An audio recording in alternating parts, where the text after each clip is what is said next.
The radio crackled to life at 13:47 hours, and Colonel Marcus Hartwell knew something was catastrophically wrong. The voice that came through wasn't the crisp, professional tone of his lead pilot returning from what should have been a routine reconnaissance mission over the disputed territories. Instead, it was strained, almost breathless, cutting through static like a knife through silk. "Tower, this is Mongoose 1, requesting immediate emergency clearance for landing." Hartwell exchanged glances with his operations officer, Major Rebecca Torres, who was already reaching for the binoculars mounted near the control tower's panoramic windows. The mission had been declared complete 20 minutes ago. All aircraft accounted for, all pilots safely returning to base. The paperwork was practically finished. "Mongoose 1, this is Tower Control. State your emergency." The pause that followed lasted exactly 4 seconds too long.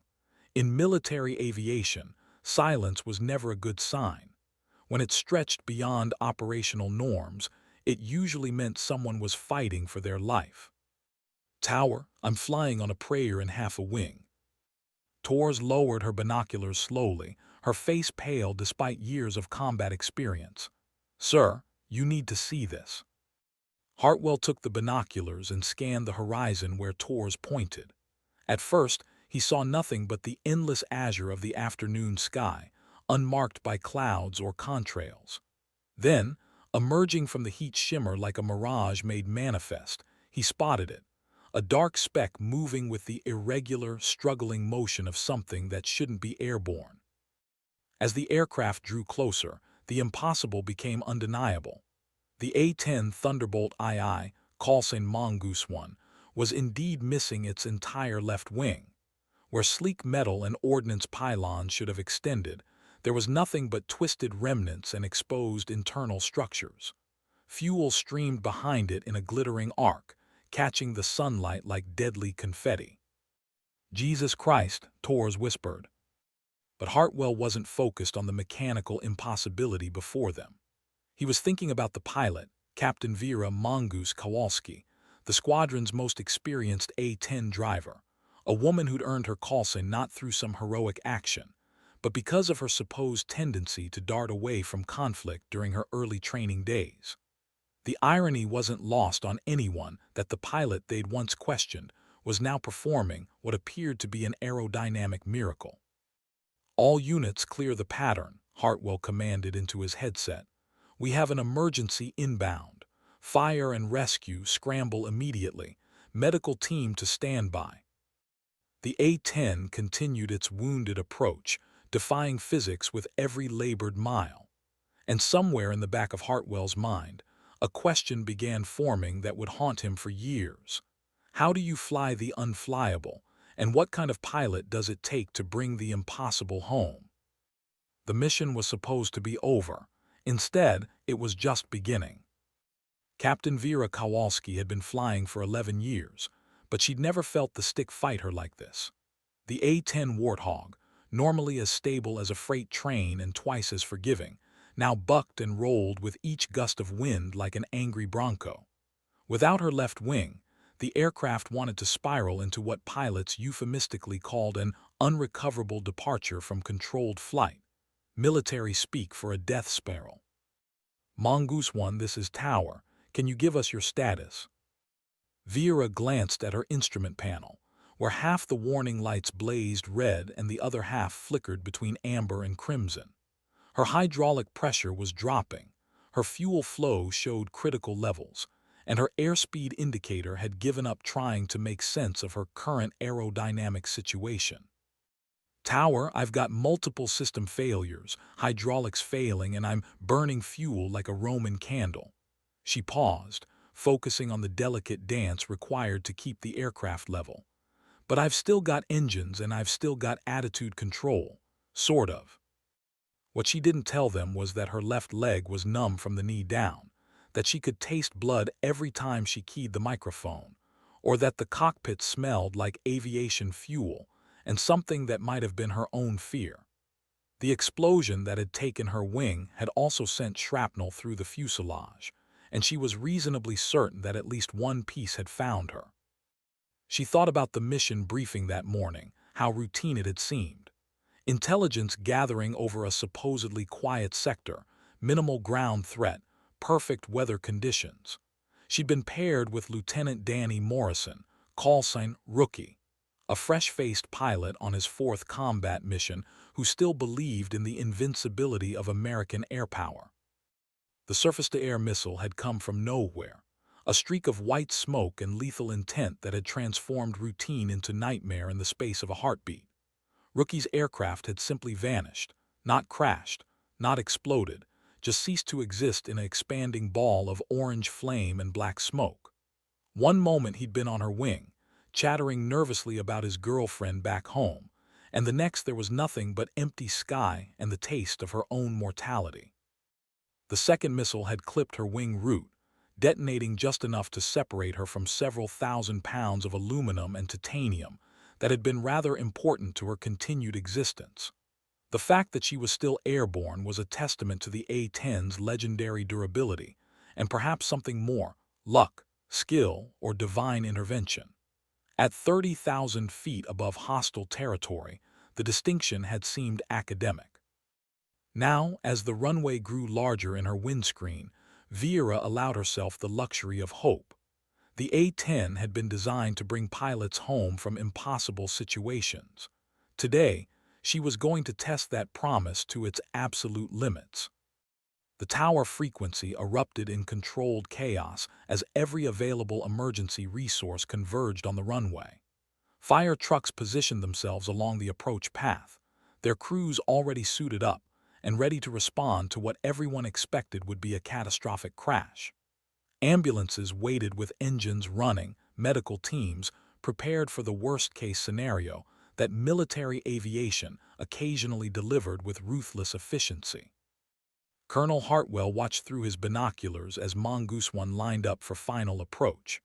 The aircraft's approach was a masterclass in controlled instability, nose high, power on, using thrust vectoring and rudder inputs to maintain something resembling straight and level flight. It was like watching someone juggle chainsaws while riding a unicycle, except the chainsaws were on fire and the unicycle was missing a wheel. Mongoose 1, you're cleared for emergency landing, runway 27. Wind is calm, visibility unlimited. Emergency crews are standing by. Copy tower. I'll try to keep the exciting stuff to a minimum. The dry humor in Captain Kowalski's voice reminded Hartwell why he'd recommended her for the A-10 program despite the reservations of his predecessor. She'd never been the flashiest pilot in the squadron, never the one who drew attention with aggressive flying or cocky attitude. Instead, she was the pilot who got the job done, who brought aircraft home intact, who could be counted on when the mission went sideways. Of course, none of that had prevented the whispered comments about her call sign. Mongoose had started as mockery, the suggestion that she was quick to dart away from dangerous situations during training exercises.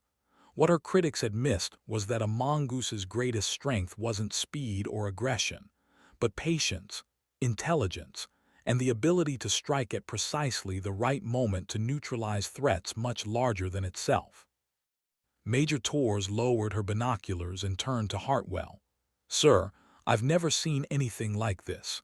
How is she keeping that aircraft stable?" Hartwell didn't answer immediately. He was remembering a conversation from 2 years ago when Captain Kowalski had been passed over for a promotion that many felt she deserved. She'd taken the news with characteristic stoicism, but he'd seen something in her eyes that day, not disappointment but determination. The look of someone who understood that respect wasn't given, it was earned, one impossible mission at a time. "Because she's been waiting her whole career for this moment," he said quietly. "She just didn't know it yet." The A-10 continued its approach, a wounded bird refusing to fall from the sky, piloted by someone who was about to redefine what it meant to bring the impossible home. Captain Kowalski's hands moved across the controls with the fluid precision of a surgeon, making constant micro-adjustments to compensate for the aircraft's violent tendencies. Without her left wing, the A-10 wanted to roll inverted and dive toward the Earth, and only her continuous inputs on the stick and rudder pedals kept it in something resembling controlled flight. At 500 feet above ground level, she could see the emergency vehicles clearly now, their red and white strobes creating a light show against the concrete. The sight should have been comforting, but she knew that all the emergency equipment in the world wouldn't help if she got the approach wrong. At her current speed and angle, any mistake would turn her into an expanding fireball that would take years to clean up. Mongoose 1, you're coming in high and fast. Recommend you consider ejecting while you still have altitude. Vera's finger hovered over the ejection seat handle for exactly 1 second. The thought was tempting. Let Martin Baker's finest engineering extract her from this situation, while someone else dealt with the aftermath. But she'd never ejected from an aircraft in 11 years of flying, and she wasn't about to start now. Besides, the A-10 had taken care of her through 2 combat tour and countless training missions. The least she could do was return the favor. Negative tower, I'm bringing her home. The runway threshold passed beneath her at what felt like highway speed. She chopped the throttles and pulled back on the stick, trying to arrest her descent rate without stalling the aircraft. The A-10 responded grudgingly, its aerodynamic properties now more theoretical than practical. The first contact with the runway sent a shock through the entire airframe. Her right main landing gear touched down hard, followed immediately by the nose gear as the aircraft pitched forward. For a terrifying moment, she thought she might cartwheel, but the A-10's wide-track landing gear and low center of gravity saved her from that particular disaster. What followed was less a landing than a controlled crash. Without her left wing to provide lift and stability, the aircraft immediately tried to ground loop, spinning toward the left side of the runway. Vera stood on the right rudder pedal and fed in power to the right engine, using asymmetric thrust to counteract the spin. The nose gear began to shimmy violently, and she could feel control slipping away as the aircraft decelerated. The A-10 finally came to rest in a cloud of tire smoke and scattered debris, 90 degrees to the runway centerline but intact. Vera sat in the cockpit for a moment, her hands still gripping the controls, hardly believing that she was alive and relatively whole. The silence after engine shutdown was profound, broken only by the approaching sirens of emergency vehicles. She began the post-flight checklist with automatic precision, shutting down systems that had already failed, securing fuel valves that no longer mattered, going through the motions because that's what pilots did. It wasn't until she reached for the canopy release that her hands began to shake. Colonel Hartwell was the first person to reach the aircraft, having commandeered a fire truck for the ride across the tarmac. He found Captain Kowalski still strapped into her ejection seat, methodically completing her shutdown procedures, as if she just returned from a routine training flight. "Captain, are you injured?" She looked up at him with eyes that had seen too much in the past hour. "I think I'm okay, sir. Aircraft's pretty much a write-off, though." Hartwell looked at the twisted remains of what had once been a perfectly good A-10 attack aircraft. The left wing was completely gone, the fuselage was peppered with shrapnel holes, and hydraulic fluid stained the concrete beneath the wreckage. By any reasonable measure, the aircraft should have been unflyable. "Captain," he said quietly, "I've been in the Air Force for 23 years, and I've never seen anything like what you just did." Vera Kowalski unbuckled her harness and began the process of extracting herself from the cockpit, wincing as movement revealed injuries she'd been too busy to notice during the flight. As her feet touched the tarmac, she looked back at the aircraft that had carried her home against all odds. "She's a good airplane, sir. They all are if you know how to ask nicely." The crowd of emergency responders, maintenance personnel, and curious onlookers had grown to include most of the squadron. They watched in respectful silence as the pilot they'd once dismissed as cautious walked away from what would be talked about for decades as one of the most remarkable emergency landings in military aviation history. Major Torres approached with a medical team, but Vera waved them off for the moment. She had something more important to do first.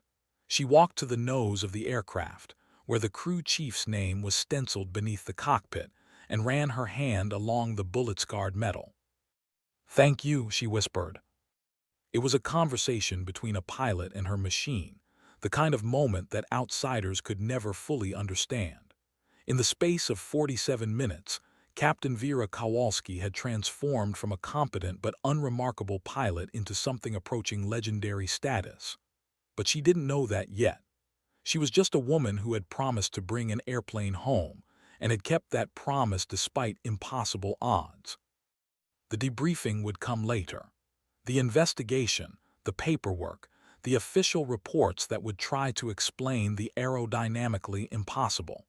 The medal ceremonies and the interviews with aviation magazines would follow in due course. But for now, in the golden light of a late afternoon on a military airbase somewhere in the disputed territories, there was only silence and the smell of burned rubber and aviation fuel, and the growing realization among everyone present that they had just witnessed something that would be remembered long after they were all gone. The flight surgeon, Captain Maria Santos, finally succeeded in convincing Vera to submit to medical evaluation. As they walked toward the base hospital, Santos couldn't help but notice that her patient moved with the careful precision of someone inventorying their injuries without wanting to advertise them. "How are you feeling, Captain?" "Like I've been in a car accident," Vera replied, attempting a smile that didn't quite reach her eyes.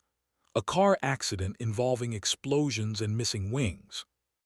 The examination revealed what everyone had suspected: multiple contusions, a mild concussion, and several deep lacerations from flying debris. The piece of shrapnel that had embedded itself in her left calf had missed the major blood vessels by less than an inch. Any of these injuries alone might have been enough to incapacitate a pilot under normal circumstances. Combined, they should have made controlled flight impossible. "Captain, I have to ask, how did you maintain focus with these injuries?"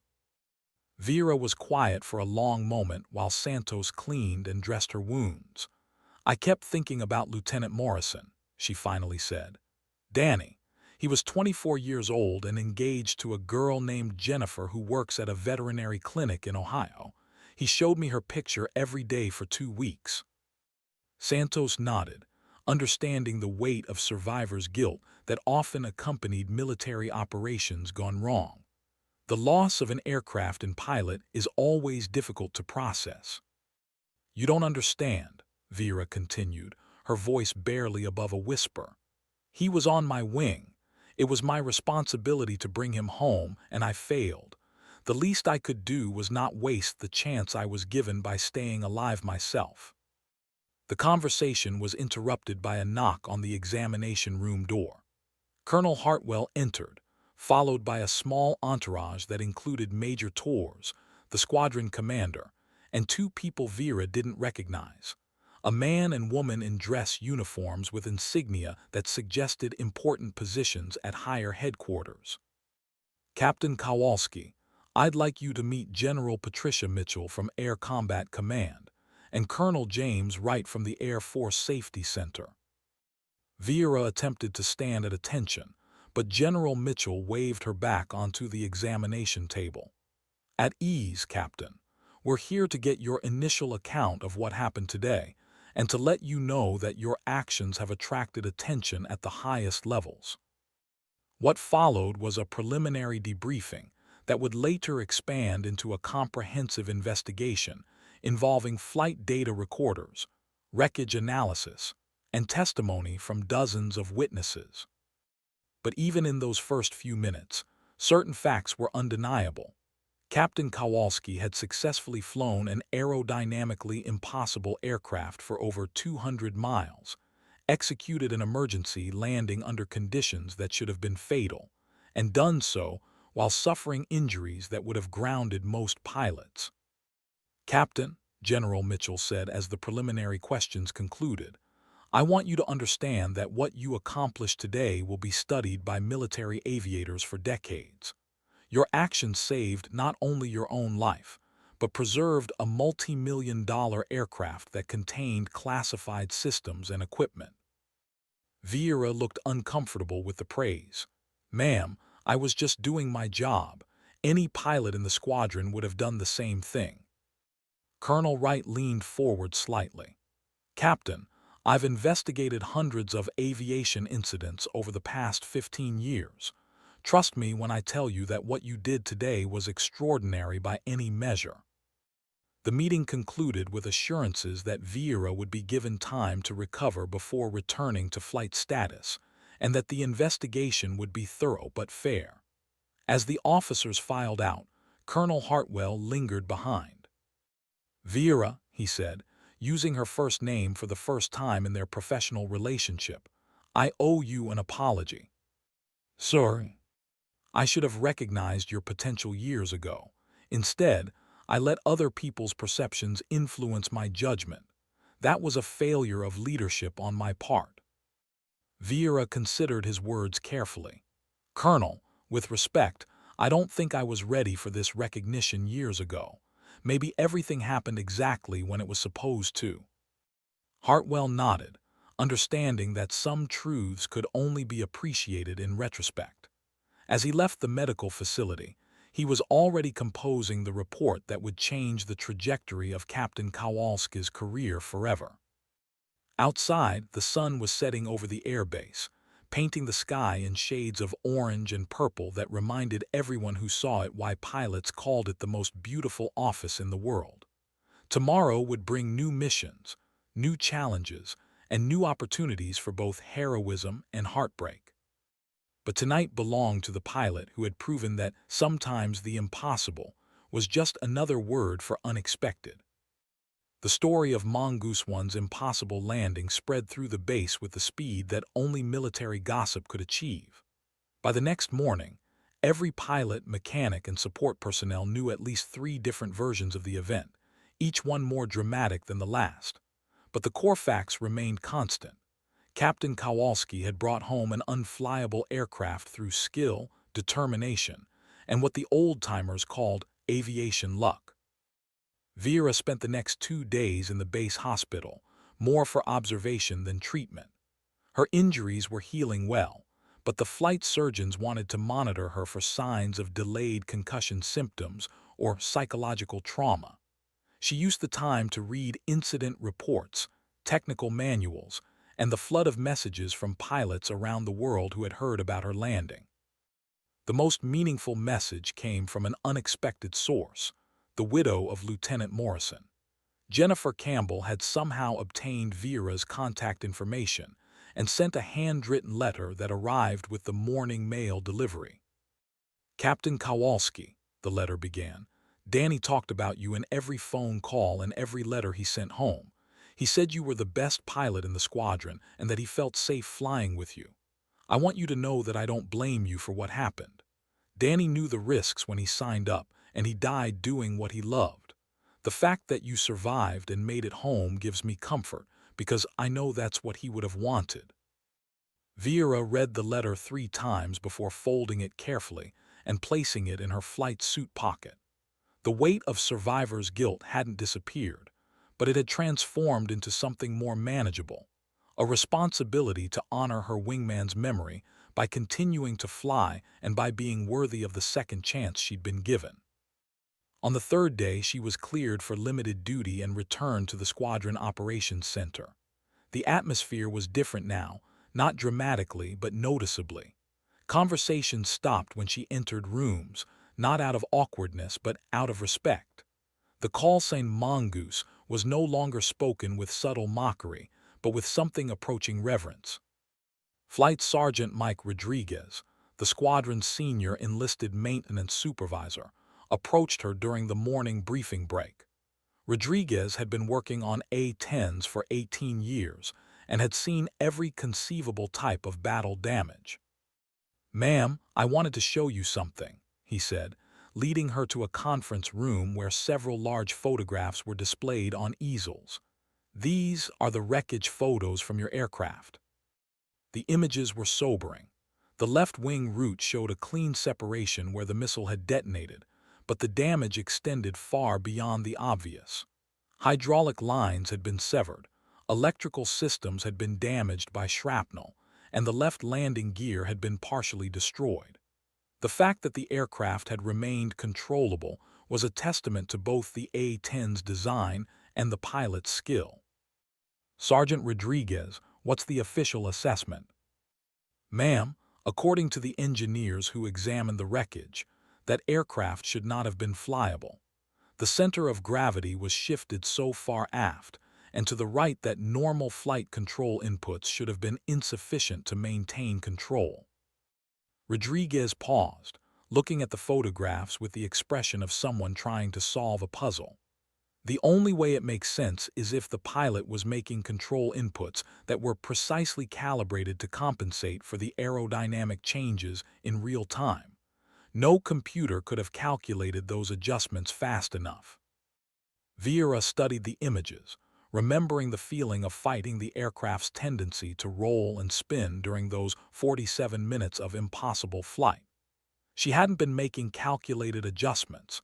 She'd been responding instinctively to what the aircraft was telling her, interpreting its behavior through 11 years of experience, and translating that understanding into precise control movements. I wasn't calculating anything, Sergeant. I was just listening to what she was trying to tell me. Rodriguez nodded with the satisfaction of a professional who had found the missing piece of a complex problem. That's exactly what I told the engineers, ma'am. They didn't understand, but I did. That's the difference between flying an airplane and being a pilot. The conversation was interrupted by the squadron's operations officer, who informed Vieira that she had been requested to attend a classified briefing at 1400 hours. The meeting location was not the squadron briefing room, but a secure facility normally reserved for intelligence operations and sensitive mission planning. As she walked across the base toward the appointed meeting, Vera couldn't shake the feeling that her life was about to change in ways she hadn't anticipated. The impossible landing had been the end of one story, but she was beginning to understand that it might also be the beginning of something much larger. The classified briefing room contained a mixture of familiar and unfamiliar faces. Colonel Hartwell was there, along with General Mitchell, and several other officers whose ranks and insignia suggested positions of significant authority. What surprised Vera was the presence of two civilians, a middle-aged woman with the bearing of an academic, and a younger man whose expensive suit and confident demeanor suggested defense contracting or aerospace industry connections. Captain Kowalski, General Mitchell began, what you're about to hear is classified at the top secret level. Your actions 3 days ago have implications that extend far beyond a single emergency landing. The woman Vera didn't recognize stood and activated a digital projector. Captain, I'm Dr. Elizabeth Hartman from the Air Force Research Laboratory. We've been conducting a comprehensive analysis of your flight data, and we've discovered something remarkable. The first slide showed a computer-generated reconstruction of Mongoose 1's flight path, with particular emphasis on the final approach and landing. The trajectory looked like something from a controlled flight test rather than an emergency situation. Captain, during your approach, you made over 200 discrete control inputs that were individually minor but collectively essential to maintaining aircraft control. The timing and magnitude of these inputs suggest a level of situational awareness and motor control that exceeds normal human parameters. Vera felt uncomfortable with the direction of the briefing. Ma'am, I was just trying to keep the airplane in the air. I wasn't thinking about control inputs or human parameters. Dr. Hartman smiled. That's exactly the point, Captain. You weren't thinking about it. You were responding to sensory information and making adjustments at a subconscious level. What we're seeing in your flight data is evidence of what we call intuitive flight control, the ability to maintain aircraft control through non-rational, experiential processing. The civilian in the expensive suit leaned forward. Captain, I'm Robert Chen from Advanced Tactical Systems. We're developing next-generation flight control systems that attempt to replicate the kind of intuitive responses you demonstrated. Your flight profile is going to help us understand how human pilots process and respond to complex aerodynamic situations. The briefing continued for another hour, with increasingly technical discussions about control theory, human factors engineering, and something called biomimetic flight systems. Vera listened with growing unease as she realized that her emergency landing was being analyzed not just as a feat of airmanship, but as data for future weapons systems development. When the briefing concluded, General Mitchell approached her privately. "Captain, I know this is a lot to process, but I want you to understand that your experience has the potential to save lives, not just military lives, but civilian lives as well. The research applications extend to airline safety, emergency response, and disaster recovery." Vera considered the general's words carefully. "Ma'am, if my experience can help other pilots survive impossible situations, then I'm honored to contribute. But I need to understand exactly what I'm contributing to." "Fair enough, Captain. Take some time to think about it. But I will say this. Your flying career is about to take a very different direction, and you'll have opportunities that most pilots can only dream about." As Vera left the briefing room, she realized that the woman who had entered it was not the same one walking out. The pilot who had been content to fly missions and avoid notice had been replaced by someone who would be watched, studied, and asked to be more than she had ever imagined possible. The sun was setting again over the base, painting the sky in familiar shades of orange and purple. But tomorrow would be different, she knew. Tomorrow would be the beginning of whatever came after impossible.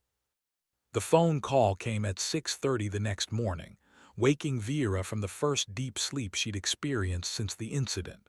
The voice on the other end belonged to Colonel Hartwell, but his tone was different, formal, almost ceremonial. "Captain Kowalski, please report to base operations at 800 hours in Class A uniform. You have visitors from Washington." Vera had been expecting this call for days, ever since the classified briefing had revealed the scope of interest in her emergency landing. The military bureaucracy moved slowly in most situations, but when something caught the attention of senior leadership, events could accelerate with breathtaking speed. The visitors from Washington turned out to be a delegation that included a three-star general from Air Force Headquarters, two colonels from the Pentagon, and a woman in civilian clothes, whose presence suggested involvement at policy levels that operated far above Vera's normal sphere of awareness.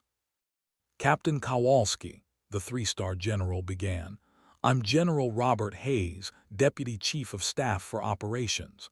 I'm here to personally thank you for your actions and to discuss your future with the Air Force." What followed was a conversation that felt surreal in its implications. The Air Force wanted to assign her to the test pilot school at Edwards Air Force Base, followed by a position with the Air Force Research Laboratory working on advanced flight control systems. Her emergency landing had demonstrated capabilities that aligned perfectly with several classified research programs, and her experience would be invaluable in developing training protocols for other pilots. "General," Vera said carefully, "I'm honored by the opportunity, but I need to ask, what happened to Lieutenant Morrison? Is there going to be an investigation into the mission failure?" General Hayes's expression grew somber. "Captain, there will be a comprehensive investigation into the loss of your wingman, but I can tell you that preliminary analysis indicates that your flight encountered an advanced surface-to-air missile system that was not supposed to be in that area. Lieutenant Morrison's loss was not due to pilot error or equipment failure. It was the result of intelligence failures at levels far above your pay grade." The conversation continued for another hour, covering details of her new assignment, the training she would receive, and the security clearances that would be required for her new position. By the time the delegation departed, Vera's career trajectory had been completely redirected toward paths she had never considered. Major Torres found her an hour later, sitting alone in the squadron briefing room and staring at the assignment orders that would take her away from operational flying and into the world of test piloting and research. Having second thoughts, Torres asked, "I became a pilot because I wanted to fly, not because I wanted to be studied like a laboratory specimen," Vera replied. "But I keep thinking about what General Mitchell said, that this could help other pilots survive situations like mine." Torres sat down beside her. "You know, when I first met you 5 years ago, I thought you were too cautious to be an A-10 pilot. I was wrong about that, but I was right about something else. You always think about other people before you think about yourself. That's why they want you for this program." The conversation was interrupted by the arrival of Flight Sergeant Rodriguez, who was carrying a small wooden box that had been carefully crafted and polished to a high gloss. "Ma'am, the maintenance crew wanted you to have this before you leave for your new assignment." Inside the box was a piece of twisted aluminum, a fragment from the wing root of her A-10, the exact point where the missile had severed the wing from the fuselage. It had been mounted on a small plaque with an inscription, "To Captain Vera Mongoose Kowalski, pilot of the Impossible, from the crew chiefs who keep them flying." Vera felt her throat tighten as she realized the significance of the gift. In military aviation culture, wreckage from survived accidents was considered sacred, a tangible reminder of the thin line between life and death that every aviator walked. The fact that the enlisted maintenance personnel had chosen to honor her in this way meant more than any official recognition could. "Thank you, Sergeant. This means everything to me." Rodriguez smiled with the satisfaction of someone who had delivered the perfect gift. "Ma'am, there's one more thing. The crew chiefs have been talking, and we want you to know something. That airplane didn't stay in the air because of luck or because of some computer system. It stayed in the air because it had the right pilot. We've been working on A-10s for years, and we know the difference." As Rodriguez left, Vera realized that her transformation from cautious pilot to respected aviator was complete. The callsign Mongoose had evolved from mockery to honor, and her reputation had shifted from competent but unremarkable to something approaching legendary status within the close-knit community of attack pilots and support personnel. But the most important transformation was internal. The pilot who had taken off on a routine reconnaissance mission 4 days ago had been someone who avoided attention and preferred to let her flying speak for itself. The woman preparing to leave for test pilot school was someone who understood that sometimes greatness was thrust upon people who hadn't been looking for it, and that the only appropriate response was to be worthy of the trust that others placed in her. The final squadron meeting was scheduled for 1400 hours, and Vera knew it would be both a celebration and a farewell. Tomorrow, she would begin the journey toward Edwards Air Force Base and a future that was simultaneously exciting and terrifying. Tonight, she would say goodbye to the unit that had shaped her as a pilot, and the people who had witnessed her transformation from Mongoose the Cautious to Mongoose the Legendary. The squadron gathering took place in the Base Officers Club, a utilitarian building that had been decorated with decades of squadron memorabilia, faded photographs, and the accumulated traditions of military aviators who had passed through on their way to destinations unknown.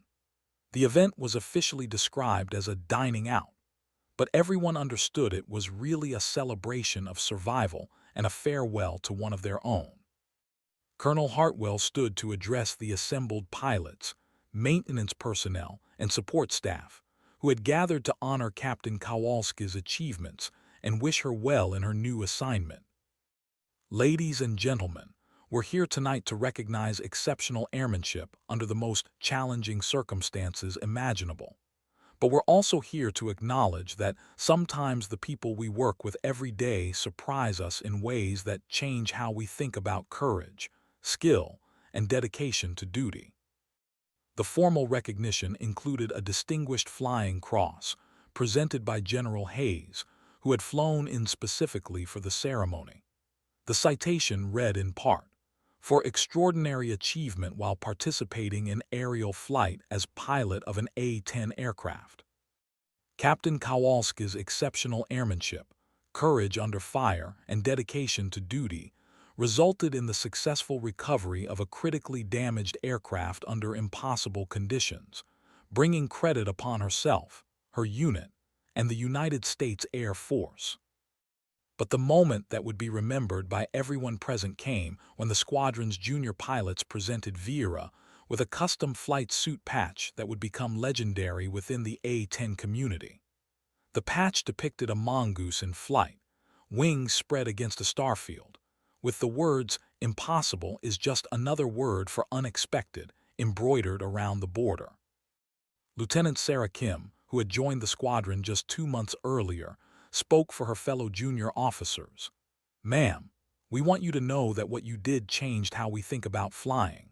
You showed us that the airplane will take care of you if you take care of it, and that there's no such thing as an impossible situation, just situations that require more skill, more courage, and more determination than we thought we had." The evening continued with the traditional military aviation ritual of storytelling, where pilots shared tales of close calls, mechanical failures, and the moments when split-second decisions had meant the difference between going home and becoming a cautionary tale. But every story told that night was measured against the standard that Vera had set, and everyone understood that they had been present for something that would be talked about for decades. Dr. Hartman, who had remained at the base to observe the ceremony, approached Vera during a quiet moment between speeches. "Captain, I wanted you to know that the research data from your flight has already been incorporated into training protocols at 3 different pilot training bases. Instructors are using your control inputs as examples of how to respond to asymmetric flight conditions." Vera was uncomfortable with the suggestion that her